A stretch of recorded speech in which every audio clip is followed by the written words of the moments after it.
بسم اللہ الرحمن الرحیم۔ نبی کریم صلی اللہ علیہ وسلم سارے سنسار کے لیے رحمت اور دیالوتا بنا کر بھیجے گئے تھے، جیسا کہ اللہ نے قرآن میں کہا ہے، ہم نے تمہیں سارے سنسار کے لیے سرپرتم دیالوتا بنا کر بھیجا تھا۔ چنانچہ آپ صلی اللہ علیہ وسلم کے گھر والوں کے ساتھ، آپ کے صحابہ کے ساتھ، بچوں کے ساتھ، عورتوں کے ساتھ، غلاموں کے ساتھ، مجبوروں کے ساتھ، پریشان حالوں کے ساتھ آپ صلی اللہ علیہ وسلم دیالوتا کی ان گنت گھٹنائیں ہمارے سامنے آتی ہیں۔ آپ چھوٹی سے چھوٹی بات کا بھی بہت دھیان رکھتے تھے۔ آپ کی مہربانی سب کے ساتھ تھی، اس میں چھوٹے بڑے، امیر غریب کا کوئی بھید بھاؤ نہیں تھا۔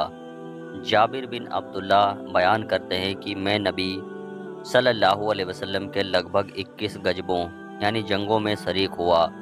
میں تجرکیہ نامک غزوے میں شریک تھا اور میرا اونٹ کمزور تھا، اس کے کارن وہ تھک کر بیٹھ گیا تھا، اور اللہ کے رسول صلی اللہ علیہ وسلم کا یہ حال تھا کہ آپ صلی اللہ علیہ وسلم غزوے کے کارواں کی پوری نگرانی رکھتے ہوئے تھے، اسی لیے آپ صلی اللہ علیہ وسلم کبھی آگے تو کبھی پیچھے جاتے، ہر ایک کا حال پوچھتے، اس کے لیے دعا کرتے۔ نبی صلی اللہ علیہ وسلم جو اس وقت اس کارواں کے سردار تھے، وہ اونٹ کو بیٹھا کر یہ جابر بن عبداللہ کے پاس آئے اور پوچھا، یہ کون ہے؟ انہوں نے کہا، میرے ماں باپ آپ پر قربان جائیں، میں عبداللہ کا بیٹا جابر ہوں۔ آپ صلی اللہ علیہ وسلم نے پوچھا، یہ کیا معاملہ ہے؟ انہوں نے کہا، میرا اونٹ تھک کر بیٹھ گیا ہے۔ آپ صلی اللہ علیہ وسلم نے پوچھا، تمہارے پاس کوئی لاٹھی ہے؟ اس پر جابر بن عبداللہ نے ایک چھوٹی سی لاٹھی دی۔ آپ صلی اللہ علیہ وسلم نے اس اونٹ پر وہ لاٹھی ذرا سی چبوئی، پھر اسے کھڑا کیا، پھر اسے بٹھایا، اس کے پیر کو دبایا اور اونٹ پر چڑھنے میں حضرت جابر کی مدد کی، جس سے وہ اونٹ پر سوار ہو گئے۔ اسے ایک چمتکار اور اللہ کی مدد بھی کہا جائے کہ اللہ کے رسول کے ہاتھ لگاتے ہی اونٹ میں جیسے ارجا بھر گئی تھی اور وہ اونٹ بہت تیز تیز چلنے لگا۔ نوجوان صحابی حضرت جابر رضی اللہ تعالیٰ عنہ فرماتے ہیں کہ اس رات نبی کریم صلی اللہ علیہ وسلم نے کم سے کم 25 بار میرے لیے مغفرت، اللہ سے معافی کی دعا کی۔ آپ صلی اللہ علیہ وسلم کے مشن ہی یہ تھا کہ اللہ تعالیٰ تمام انسانوں کو معاف کر دے اور سب کے سب لوگ دنیا میں اچھی طرح زندگی گزاریں اور آخرت میں اللہ تعالیٰ کی دیالوتا معافی سے لابھ اٹھاتے ہوئے ہمیشہ ہمیشہ کے لیے آرام، سکھ، شانتی اور عزت کی زندگی جئیں۔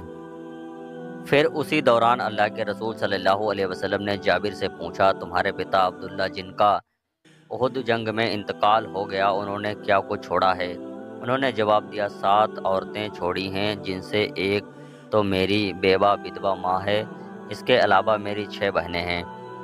آپ صلی اللہ علیہ وسلم نے پوچھا، کیا کوئی قرض وغیرہ بھی چھوڑا ہے؟ انہوں نے بتایا، جی ہاں، بہت سارا قرض بھی چھوڑا ہے میرے ابو نے۔ اس کے بعد آپ صلی اللہ علیہ وسلم نے فرمایا، جب تم مدینہ جاؤ تو یہ جو قرض والے لوگ ہیں ان سب کے بارے میں بات کرنا، اور اگر بے انکار کر دیں تو جب تمہاری کھجوریں توڑنے کا سمے آ جائے تو مجھے خبر کرنا۔ پھر آپ صلی اللہ علیہ وسلم نے اور پوچھا، کیا تم نے شادی کر لی؟ بولے، جی ہاں اے اللہ کے رسول، میں نے شادی کر چکا ہوں۔ آپ صلی اللہ علیہ وسلم نے پوچھا، کس سے کی ہے؟ تو انہوں نے اس بارے میں بستار سے بتا دیا، ساتھ ہی یہ بھی بتایا کہ جس سے شادی کی ہے وہ ایک بیوہ تھی۔ آپ صلی اللہ علیہ وسلم نے فرمایا، تم جوان آدمی ہو، تم نے کسی جوان عورت سے شادی کیوں نہیں کی جس سے تم کھیلتے اور وہ تمہیں کھلاتی؟ انسان کی یہ بھی ایک ضرورت ہے، ایک جوان آدمی کو ایک جوان لڑکی ملنی چاہیے تاکہ وہ ہنسی خوشی زندگی گزاریں۔